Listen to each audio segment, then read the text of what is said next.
Bom, olá, boa noite a todos. Não tenho palavras para descrever o prazer que é retornar ao Clube Harmonia presencialmente, depois de todo esse tempo em que a gente pôde se ver apenas via Zoom, via encontros virtuais, e é com muita felicidade, portanto, que eu vejo todos vocês bem e que a gente pode retomar gradativamente as nossas atividades regulares e retornar à nossa vida normal aos poucos, com os cuidados necessários, mas com muito entusiasmo, eu tenho certeza. Tá?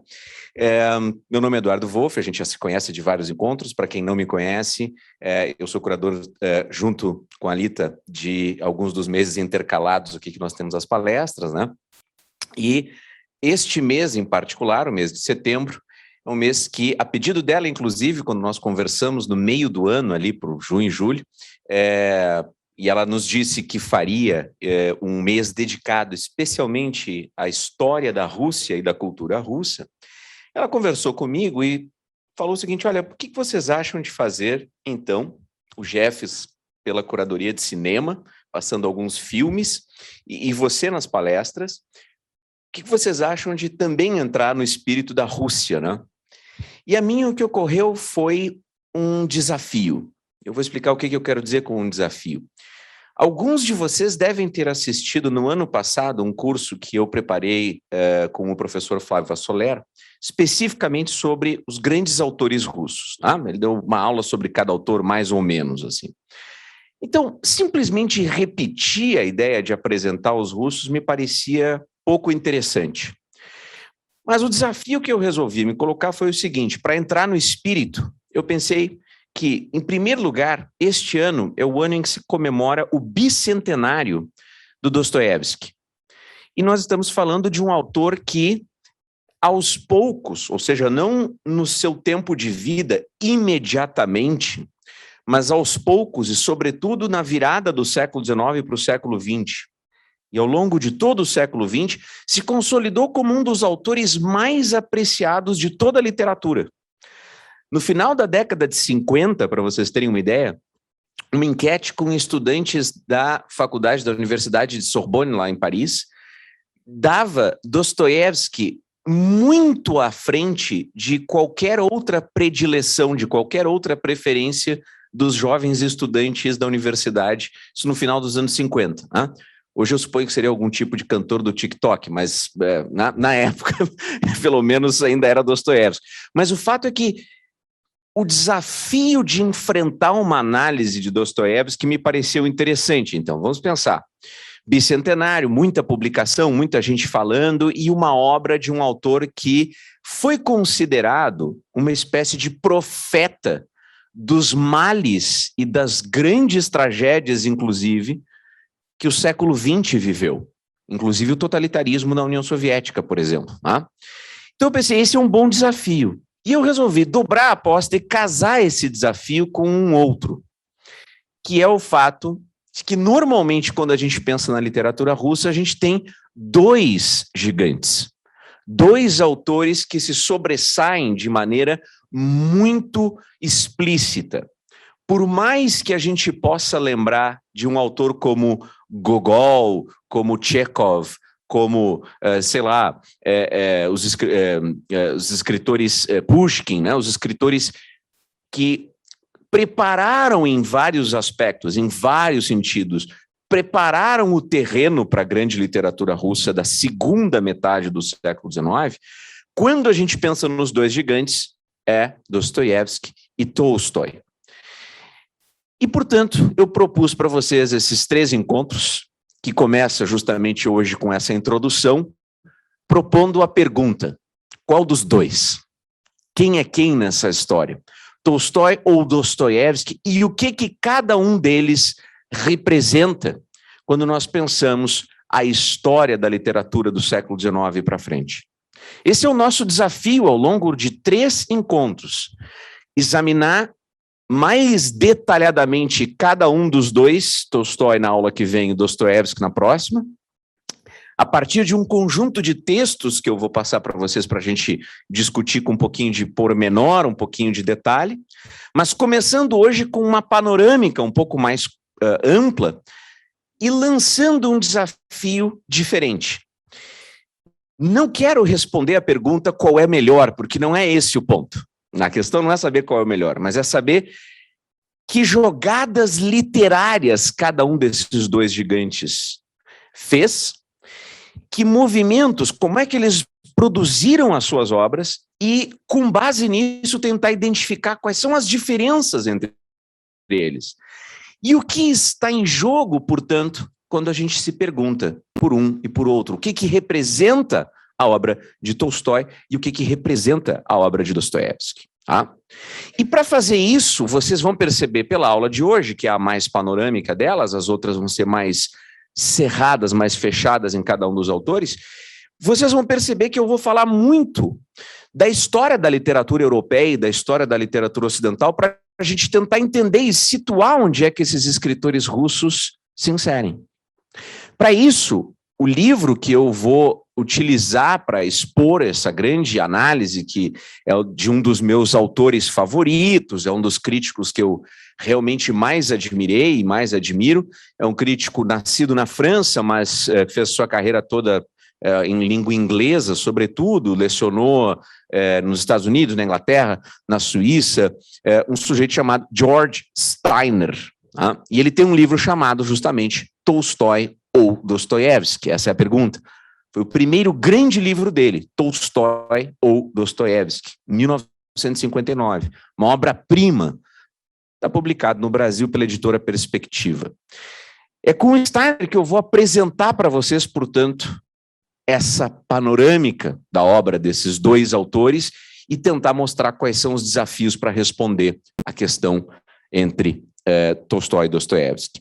E o primeiro passo para isso, a primeira coisa que eu quero mostrar para vocês, que eu separei para a gente comentar, é justamente a perspectiva de que há algo de muito diferente, há algo de muito distinto no modo como a gente analisa a obra de Tolstói e Dostoiévski, quando a gente compara com os escritores que foram os seus contemporâneos e os seus pares na Europa.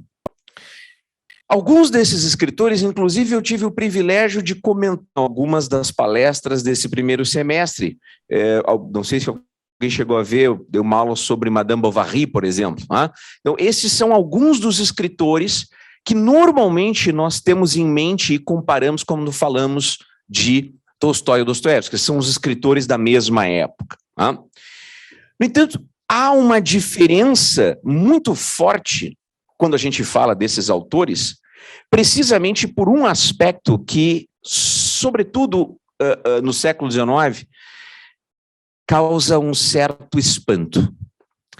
O século XIX, o período qual a gente vai falar, sobretudo na aula de hoje, é o período em que se consolida uma modalidade, uma forma de fazer literatura. Essa forma de fazer literatura ganhou o nome de romance. Nós estamos falando essencialmente de um tipo, um formato de escrita. Não é teatro, não é o drama, não é a tragédia grega, não é o teatro elisabetano. Do mesmo modo como também não é a poesia épica, aquilo que a gente conhece de Os Lusíadas, por exemplo, dos nossos tempos de escola, ou da epopeia clássica lá, a Ilíada e a Odisseia. Não é isso. O romance é um outro formato. Só que o romance, vocês sabem, que é o que Dostoiévski pratica em Ana Karenina, em Guerra e Paz, em Ressurreição, em Infância e Juventude, né, o romance dele, que as memórias autobiográficas romanceadas dele, que são extraordinariamente comparáveis à própria Ilíada, nas palavras de Tolstói. Isso que eles estão escrevendo não surgiu no século XIX. Se eu tivesse que provocar vocês, assim, pela lembrança, pela memória das leituras de vocês, para que vocês me dissessem de onde surge o romance, quais seriam os primeiros passos do formato romance lá na Europa? Possivelmente, a maioria das pessoas que se dedica a estudar isso concordaria em dizer que uma boa resposta, ainda que tenha sempre divergências, né, mas uma boa resposta seria Miguel de Cervantes e o Dom Quixote. Todo mundo lembra da figura do Dom Quixote e do Sancho Panza. Claro que tem precursores anteriores, tem narrativas em prosa que já existiam. Mas por que Dom Quixote é tão importante para a gente pensar na história do romance? Pelo seguinte, é o livro que estabelece que esta forma narrativa, uma narrativa em prosa significa o texto corrido, a frase que compõe parágrafos, que compõe o texto todo, e não versos, não poemas, sem rima, sem métrica, né? Isso é o que a gente chama de prosa. A prosa, na língua comum, na língua de cada país, em espanhol, em italiano, em francês, normalmente foi o veículo utilizado por estes escritores para escrever um tipo de história mais colado ao chão comum, ao chão da realidade. E a história do Dom Quixote não é justamente a história de um sujeito que de tanto lê os antigos romances medievais de cavalaria, muitas vezes escritos em versos, eles eram chamados romances por outra razão, e que eram aqueles romances fantasiosos, que os caras duelavam contra gigantes, contra dragões e salvavam as donzelas, e acaba enlouquecendo e achando que ele é um desses cavaleiros medievais. E, no entanto, quando a gente lê a história do Dom Quixote, o contraste não é entre o delírio do Quixote, que acha que está combatendo gigantes, quando na verdade ele está vendo moinhos na sua própria paisagem da Mancha, lá na Espanha. Quer dizer, o romance nasce, ele começa na Europa, e é uma forma europeia, ele nasce sob o signo, sob a marca dessas duas características. É o texto em prosa, é um tipo de linguagem, portanto, mais comum, não aquela veiculada sob a forma do verso, da produção dramática ou da epopeia, e ele nasce sob o signo de falar de coisas mais prosaicas, de nos aproximar do real, de tomar o assunto comum, o assunto da realidade mais banal, tomar isso como a sua matéria. Claro que isso não impede que os escritores inventem coisas, não é isso. É óbvio que os escritores estão inventando coisas. Só que o tipo de história que o romance tradicionalmente vai veicular, que ele vai tradicionalmente contar, não é a dos mitos, como na antiguidade, não é a das lendas mágicas, como a dos romances de cavalaria medieval e as histórias simbólicas da literatura feudal. Não é isso. O que essa literatura vai fazer, o que essa literatura de tipo mais prosaico do romance vai fazer, é justamente um tipo de abordagem do real, um tipo de apresentação do real para um público cada vez mais abrangente, que passa a ser o público leitor do romance. Para quem não lembra das datas, Dom Quixote sai no iniciozinho dos 1600. Aliás, no mesmo ano do Shakespeare publicando o Hamlet, que dois personagens magníficos no mesmo ano. Isso é lá no início dos 1600. Gradativamente, no entanto, é o século seguinte, ao longo do século XVIII, os 1700, é neste século que o romance começa a se estabelecer como a forma principal na Europa. Forma mais comum de literatura. É nessa época que começa, por exemplo, um tipo de literatura que vocês conhecem como os romances de Daniel Defoe, os romances de Fielding. Esses autores começam a compor ali no século XVIII e aí surge um grande escritor chamado Johann Wolfgang Goethe. Goethe vai produzir obras-primas soberbas, como um curto romancezinho chamado Sofrimentos do Jovem Werther. Um longo romance considerado um dos mais impactantes livros da história europeia, chamado Os Anos de Aprendizagem de William Meister, que é a história deste jovem William Meister e a sua formação. De jovem que almejava ser escritor, de jovem que buscava uma vida artística, enquanto o pai esperava que ele fosse, seguir a carreira comercial e cuidar dos negócios da família, percorrendo as aventuras da vida, inclusive tomando golpes, tá? Conhecendo as mulheres, conhecendo as pessoas que lhe desafiam, até, finalmente, o desfecho com a maturidade. Isso é 1790. Por essa época, o romance na Europa já está consolidado como um formato de predileção do público. O público começa a abandonar as formas clássicas antigas.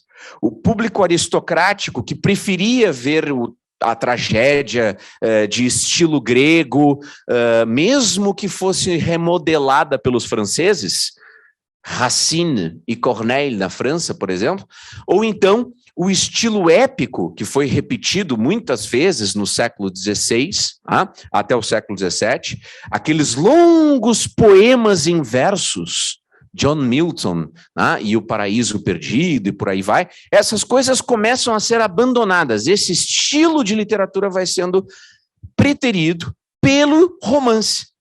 E isto é uma revolução que a gente mais ou menos só consegue se dar conta quando a gente ouve algumas comparações feitas pelos próprios grandes escritores dessa época. Como, por exemplo, quando compararam o romance à própria transformação trazida pela Revolução Francesa. É um velho mundo que desaba e um novo mundo que surge. E não por acaso o tipo de mundo retratado no romance é o mundo da vida burguesa. E não o mundo da vida aristocrática mais elevada. Claro, óbvio que tem aristocratas nos romances, não é isso que a gente está discutindo. O que eu estou dizendo é, os valores que estão presentes ali são orientados agora para um tipo de público novo. Quem é que lê romances? Quem é que consome o romance na Europa no século XVIII, iniciozinho do XIX? É justamente o grande público burguês, o grande novo público de cidades mais complexas, cada vez mais ricas, e que é cada vez mais alfabetizado e engajado com o mundo da cultura. Então o romance se estabelece. Com ele, o que vem junto? O que a gente pode dizer que vem de arrasto, que a gente traz junto com o romance? Quando esta forma abandona a ideia de que vai nos contar uma história à moda de Homero, à moda de Virgílio, ao modo dos épicos, né? Lembra como começavam os épicos? Canta, ó musa, a fúria do herói Aquiles e tal. Não tem mais musa que inspire o cara começa contando uma história. E a história normalmente começa com frases que nos se situam num cenário, na casa de alguém, numa tensão familiar, o drama de um indivíduo. Não tem mais isso. De contrabando, portanto, olha a expressão, meio que junto, clandestinamente, com essa transformação da forma romanesca, do tipo de literatura que é o romance, vem uma coisa chamada realismo. A literatura que é produzida no romance, mesmo aquela que a gente chama dos escritores românticos aqui tem o sentido da escola literária, do movimento literário, das teses estéticas do romantismo. Mesmo esses escritores românticos, eles estão normalmente nos contando histórias que se passam na vida de pessoas com as quais os leitores se identificam. É um casamento impossível, um amor que não pode se realizar, mas os leitores identificam ali um senso de realidade. E isso mais ou menos consolida a forma e o gênero de literatura produzida no século XIX. Quem são os grandes nomes do romance no início do século XIX? Você tem, sobretudo na França, autores como Balzac, o autor daquele panorama extraordinário que é a comédia humana, onde Balzac julgou que seria capaz de fazer, olha a audácia, olha que extraordinária a frase dele, o que Napoleão fez conquistando o planeta, porque era a Europa, um pedacinho da África e não sei mais o que, então era o mundo existente, e ele queria chegar à Rússia, ia pegar a Ásia, portanto, fez em termos militares o que outros fizeram em termos de observação do espaço, ele conquistaria, porque ele trazia, abre aspas, a sociedade inteira em sua alma. Os seus romances seriam uma espécie de síntese de toda a sociedade francesa. Isso é que ele queria fazer na comédia humana. E ele tinha a pretensão, ele julgava que era possível, por meio do romance, nos transmitir a mais absoluta realidade. E, em parte, ele conseguiu. Eu nunca esqueço, quando eu li pela primeira vez As Ilusões Perdidas, o romance talvez mais conhecido de Balzac, e fiquei impactado a tal ponto de, alguns anos mais tarde, quando eu estava dando uma aula, ia citar um historiador, veja bem, um historiador que teria dito o seguinte: o historiador teria dito, a Revolução Francesa, que começou como uma revolução, termina com um império e com um Bonaparte. Então vocês começam de um jeito e terminam de outro. Só que isso não foi dito por um historiador coisíssima nenhuma, isso é um personagem do Balzac nas Ilusões Perdidas. Balzac é tão realista, ele está tão interessado em reproduzir a sociedade e nos mostrar os mecanismos da sociedade, que ele chega a reproduzir nas Ilusões Perdidas detalhes de como funciona o mecanismo de prensa. Por quê? Porque um dos personagens, o David Séchard, amigo do protagonista, né, o Lucien de Rubempré, ele tem uma impressora, ele tem uma casa editorial, uma imprensa, né, ele publica jornais. Tá? Isto é o máximo grau de minúcia que os livros chegaram naquele momento. Só que isso coloca um impasse. Isso traz um desafio. Qual é o desafio? O desafio é justamente que, quando a gente está lendo literatura, a gente não quer ler jornalismo, né? Quando a gente está lendo um romance, quando a gente está lendo livros, a gente não quer ler um relatório, né? Ou um manual técnico. E, nesse sentido, os livros realistas, os livros na forma romance, passaram a representar uma espécie de armadilha criada pela própria literatura europeia da época. Qual era essa armadilha? Essa armadilha consistia no seguinte: quanto mais a realidade se transformava na Europa, quanto mais a realidade se transformava em uma coisa homogênea, comum, banal, ordinária, aquela vida repetida que todos os indivíduos têm que viver mais ou menos comum, a vida do trabalhador, a vida das classes comerciais, mais difícil era você conseguir fazer com que esses romances fossem capazes de tratar disso, mas ao mesmo tempo trazerem inventividade do artista, ao mesmo tempo trazerem emoções para o leitor. Façam a seguinte comparação comigo. Quando a gente está lá na década de 30, escritores como Balzac e Stendhal, na França, estão produzindo obras que, por mais que tenham essa minúcia realista de tentar nos mostrar cada detalhe da sociedade, como é que vivia o grupo dos jornalistas parisienses, os intelectuais, a aristocracia, a alta, a decadente, a que tentava se infiltrar, por mais que ele tente nos mostrar isso, cada página de Balzac, descontado o fato de que o estilo é diferente do que a gente costuma ver no século XX e XXI, né? Cada página de Balzac vem com uma pulsão. Elas vibram nas nossas mãos quando nós estamos lendo, porque nós acompanhamos a história de personagens que apostam suas vidas em ganhar ou perder naquela sociedade. É o caso do é o caso do Lucien de Rubempré, nas Ilusões Perdidas, que sai de uma cidadezinha do interior e vai para Paris, onde ele pensa que pode triunfar. Assim como no caso de Stendhal, é o caso do personagem de O Vermelho e o Negro, justamente Julien Sorel, que da condição de filho de camponês, de pobre diabo, termina, no final das contas, como ele termina alçado à condição de assistente do Marquês de La Mole, um importante nome do Império. Ali é a restauração, a época da restauração. Né? Então, por mais que existisse esse realismo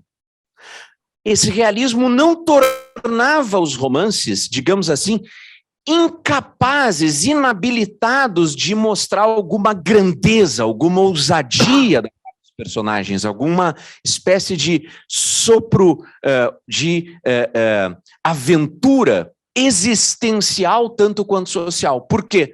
porque estavam retratando justamente um mundo em convulsão. É o mundo em que vão ruir as antigas estruturas, vem a Revolução Francesa e vem o surgimento de novas estruturas, e o triunfo desse novo modelo de sociedade, obviamente, traz um monte de tensões e de conflitos, e esses personagens vivem disso. Só que o que acontece, mais ou menos ali entre 1840 e 50 e dali para frente?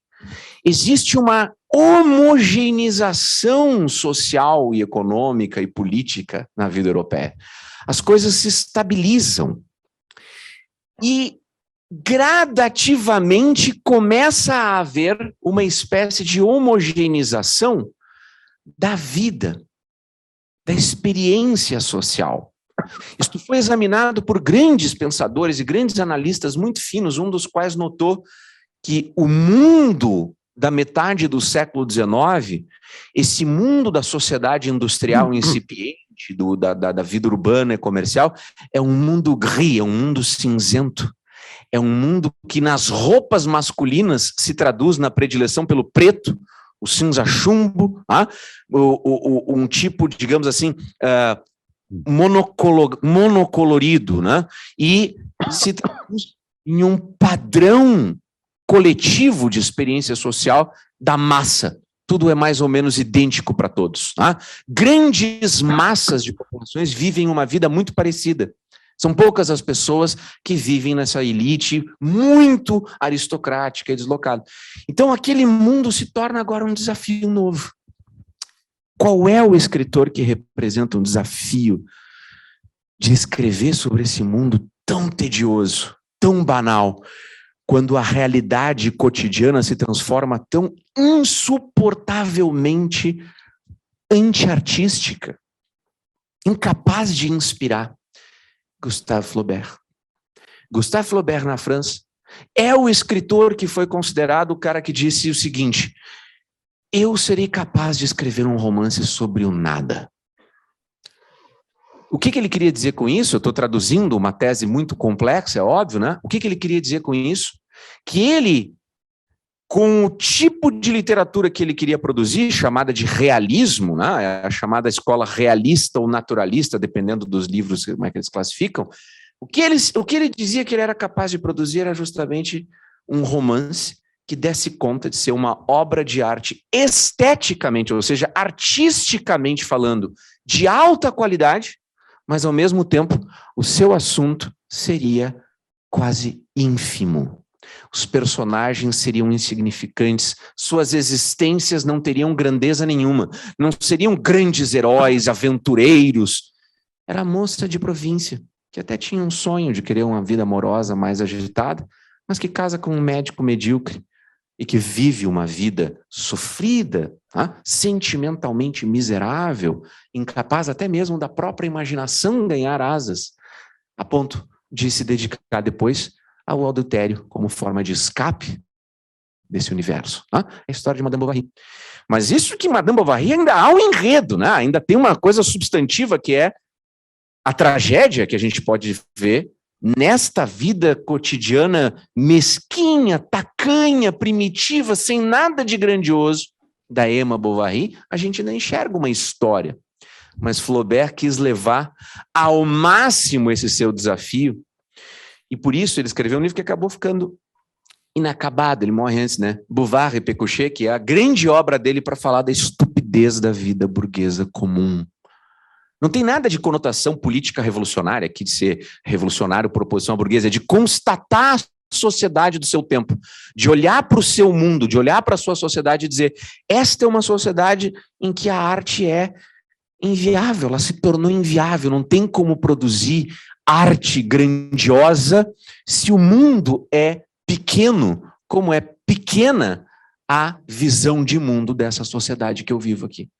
Esse é o dilema. E qual é a aposta dos escritores para sair desse problema, dos escritores europeus? A aposta dos escritores para sair desse problema é justamente o naturalismo e o realismo mais minucioso possível. Émile Zola, o grande autor de Germinal, de L'Assommoir, né, de Thérèse Raquin, esse escritor Germinal, Émile Zola, conhecido como um escritor naturalista, ele faz o quê? Ele considera que a tarefa do escritor é fazer uma espécie de anatomia da vida social, da vida em sociedade. O escritor faz com a sociedade em que ele está vivendo uma espécie de dissecação, exatamente como o médico legista faz com o cadáver. Essas são palavras dele num texto doutrinário do naturalismo. Só que aí a literatura perde bastante, não? Vários são os impasses gerados por isso. Vários são os impasses. Um dos quais é justamente o fato de que fica difícil saber como seria possível produzir uma literatura que recuperasse a grandeza das obras de artes, das artes mais ousadas e mais transcendentes, num mundo sem transcendência nenhuma. No mundo da pequena vida burguesa, no mundo da pequena vida comercial industrial das sociedades europeias, no mundo secularizado cada vez mais, num mundo de vida cada vez mais materializado, que se traduzia numa literatura cientificista, o naturalismo. Era difícil imaginar. Onde surgirá uma literatura que desafiará isso? Na Rússia. E por isso eu disse no início dessa explicação que uma parte da nossa compreensão de Tolstói e Dostoiévski vem dessa comparação com os seus pares europeus. Quando nós lemos Tolstói e Dostoiévski, nós estamos lendo autores que parecem jogar a própria existência nas páginas daqueles livros. Quando Tolstói escreve A Morte de Ivan Ilitch, e o drama, a gente vai analisar isso na semana que vem, e o desespero profundo deste homem que subiu na carreira, casou bem, levava uma vida invejável, um juiz, um burocrata do aparelho de Estado do czarismo da Rússia do século XIX, que teria tudo para dizer-se bem-sucedido, e de repente uma fatalidade faz com que ele mergulhe cada vez mais num pessimismo da existência. Isto não é mera formulação de palavras. Isto é, a gente sente Tolstói se indagando pelo sentido da vida. Isto é Tolstói dizendo, a vida não pode se resumir a isso, tem que ter algo mais. Este é o elemento que fez de Tolstói a figura pela qual as pessoas iam lá para peregrinar até a fazenda dele. Ele virou uma espécie de profeta, uma espécie de messias. É uma figura mítica dentro da realidade histórica em que ele viveu. Ele se tornou uma figura muito peculiar. Quando nós lemos Dostoiévski, quando nós lemos as passagens, desde o seu primeiro romance, digamos assim, a abrir uma nova perspectiva literária, que é Crime e Castigo, ainda na década de 1860, quando nós vemos a angústia e o desespero do jovem Raskolnikov, ainda antes de cometer o crime que resultará em todo o enredo do nosso livro, um crime que parte de uma aposta ousada dele, a de que um grande homem, uma grande inteligência, alguém dotado de um sentimento verdadeiro de grandeza, não pode sofrer as consequências de uma vida pobre, das limitações materiais, tem que se impor, tem que crescer e tem que estar acima da moralidade comum. Não se faz um César, não se faz um Napoleão sem quebrar alguns ovos. Essa seria a frase que o stalinismo usaria depois para dizer que não se constrói o novo homem sem instalar alguns ovos. Ou seja, no caminho do grande homem pode estar a morte, a destruição de uma centena de pessoas, centenas de milhares, por que não milhões? E bom, se pode matar como um César, como um Alexandre o Grande, como um Marco Aurélio, como um Bonaparte, se dá para matar algumas centenas de milhares, alguns milhões, por que não uma velha usurária que tem o dinheiro que está me cobrando? É a história do Crime e Castigo. E aí vem um drama de consciência que, ao contrário do que nós veríamos se fosse apenas um romance realista tradicional, se fosse um romance realista no modo europeu, nós teríamos apenas a dissecação ao modo de Émile Zola, ao estilo do naturalismo, né? De uma espécie de anatomia da sociedade russa e quem é esse personagem, que tipo de personagem é esse, proposição a tal outro. Mas não. O que nós sentimos naquelas páginas é o drama da própria existência humana vivido pelo Dostoiévski, mostrando que o homem vive agora cindido por essas opções. Tanto é assim, que poucos anos mais tarde, um filósofo como Friedrich Nietzsche, na época pouco conhecido na Europa, ele circulava num circuito muito pequeno, mas que depois viria a se tornar um dos mais importantes filósofos de toda a história da cultura ocidental. Nietzsche chegou a dizer que Dostoiévski foi o único a entender o nosso tempo. Ele tinha decifrado. O Nietzsche que dizia que justamente era preciso acabar com a moralidade comum, no sentido de superá-la, de reconhecer a sua mediocridade, de ser uma moralidade dos fracos, e de que era preciso o surgimento de uma figura que ele chama de Übermensch, né? O super-homem. Um homem capaz de retomar as grandes forças. Bom, Dostoiévski escreveu isso no delírio de Raskolnikov antes de Nietzsche. E nós percebemos que essa aposta ali é verdadeira.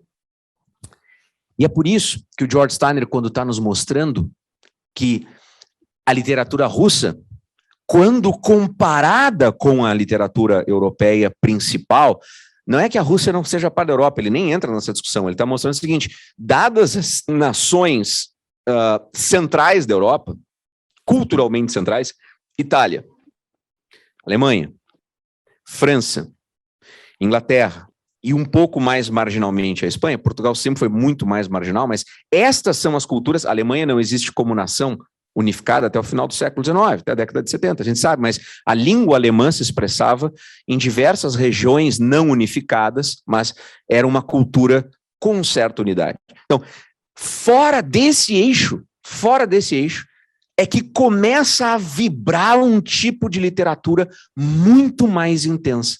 E a aposta do Steiner, e eu concordo com ele, tem vários críticos que discordam, mas enfim, a aposta do Steiner é: estes dois autores escreviam com base numa premissa. A premissa de que eles estão fazendo com a literatura o mesmo tipo de arte que o mundo antigo pensava que podia fazer, lá na época dos gregos. E que a arte era uma forma de fazer uma espécie de presença do divino, presença dos elementos religiosos mais elevados e transcendentes aqui e agora na nossa vida. E isso é algo que a arte europeia central, a francesa, inglesa, alemã, tinha perdido. Tinha perdido pelo rumo da própria sociedade europeia.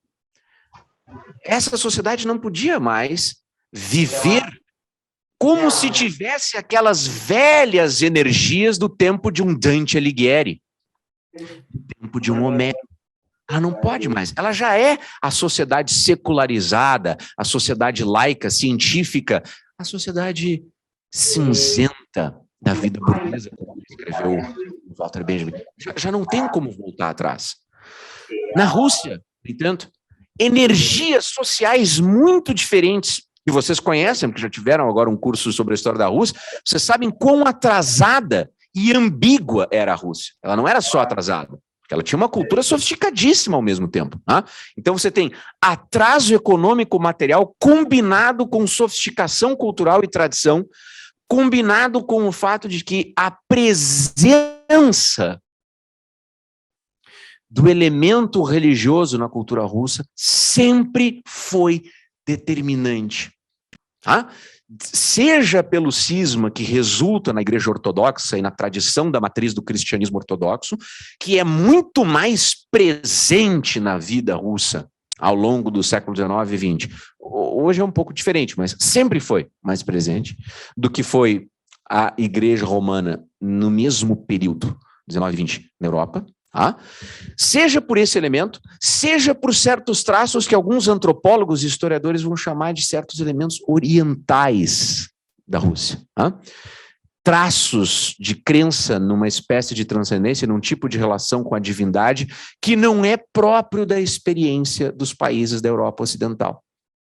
Por qualquer uma dessas razões, o fato é que esses dois escritores, que beberam muito na fonte dos seus antecessores, eles beberam na fonte, por exemplo, do Gogol, o autor daquele texto fantástico, O Capote, tá? Que conta a história, narra a história de um personagem chamado Nikolai Akakievich. Gago, o próprio nome reproduz a gagueira dele. E que esse personagem, que é o típico personagem russo do pobre homem, do pobre tipo, tá? Aquele personagem que representa o desvalido, mas não o miserável completo. É o funcionário da pequena repartição que não tem grandeza nenhuma. E todo o ápice da sua existência se consumará quando ele compra um capote de inverno, rico, bonito, chamativo. Toda a repartição, obviamente, fica enciumada daquele capote. E ele, como vocês devem saber da história, num retorno para casa, numa fria noite de inverno russo, é assaltado, levam o capote, o desespero dele com aquilo. A segunda parte do conto, como vários especialistas dizem, parece que o Gogol estraga, porque ele vira um fantasma assombrando as pessoas, o personagem do Akakievich. Mas o drama, a capacidade de pegar esse pobre indivíduo e alçá-lo à condição de alguém que está sofrendo verdadeiramente por algo tão banal, a gente sente isso. A gente sente o eco disso chegando lá na frente no Chekhov, já um escritor que produziu no final do século XIX e ao longo do século XX, nos contos do Chekhov. Tem um conto do Chekhov que, de alguma forma, sempre me lembrou esses elementos gogolianos. Tá? O Chekhov tem um conto que narra a história de um cocheiro, um sujeito que conduz carruagens, como se fosse um motorista de táxi do nosso século XX, um motorista de Uber do nosso século XXI, e esse sujeito está, assim, no desespero, atrás de corridas, atrás de passageiros, atrás de dinheiro, para voltar para casa com algum dinheiro para alimentar a família e alguma ração para alimentar os próprios cavalos. E a história toda é o personagem tentando obter esses passageiros, e quando eles entram, tentando entabular alguma conversa para ter alguma experiência humana e sendo destratado da pior forma possível. E ele termina retornando à estrebaria, retornando para ficar acariciando o cavalo sozinho, como se aquilo fosse o inteiro universo dele. É de uma simplicidade incrível. E, no entanto, todo o drama humano daquele indivíduo aparece e transparece naquelas páginas. Então, isso está no horizonte da literatura russa.